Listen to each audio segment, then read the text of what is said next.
Nearly 4 years after its PS3 release, Rainbow Moon has come to the PS4 with its hours upon hours of RPG gameplay. With the exception of a few minor details, the PS4 version of Rainbow Moon is effectively the same game which is available on other PlayStation platforms, for better and for worse. If you have not already played it, Rainbow Moon is a RPG which centers heavily on turn-based combat, as well as upgrading your character through an unholy amount of grinding.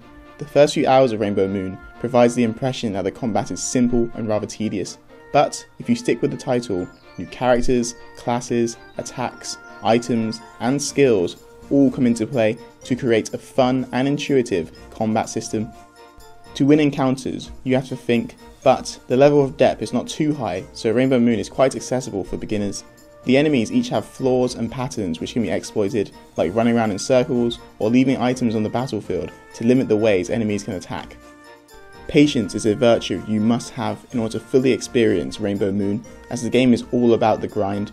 You have to fight the same few enemy types constantly in order to level up your characters and continue the story.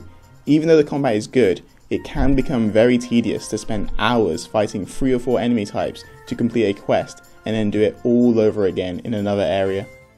This concept is sure to alienate many players, but if you are a fan of classic RPGs, then you'll be right at home with Rainbow Moon's huge world, with many quests to complete and dungeons to explore. In total, Rainbow Moon can last upwards of 100 hours, which is an insane amount of content for a modestly priced downloadable title. Whether or not you'll see half of what Rainbow Moon has to offer really depends on how much you enjoy the gameplay, as the story is not particularly gripping. The narrative of Boldron attempting to rid Rainbow Moon of monsters takes a backseat to the gameplay and lacks fleshed out characters, so it is pretty forgettable.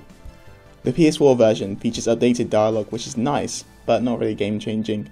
The same can also be said for most differences found in the PS4 version, such as the shortened load times. The visuals are virtually the same as the PS3 version, so the game is not exactly pushing the PS4 to its limits, but nevertheless, the colourful visuals still have plenty of charm. The same can also be said for the music, which is still great. Overall, Rainbow Moon is a fun but flawed RPG.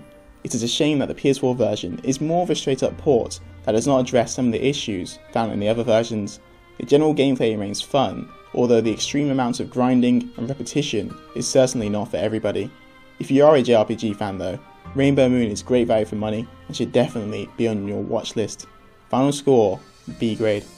For more Vita reviews, remote play reviews, PS4 reviews, and everything else gaming, make sure to subscribe, and as always, thanks for watching.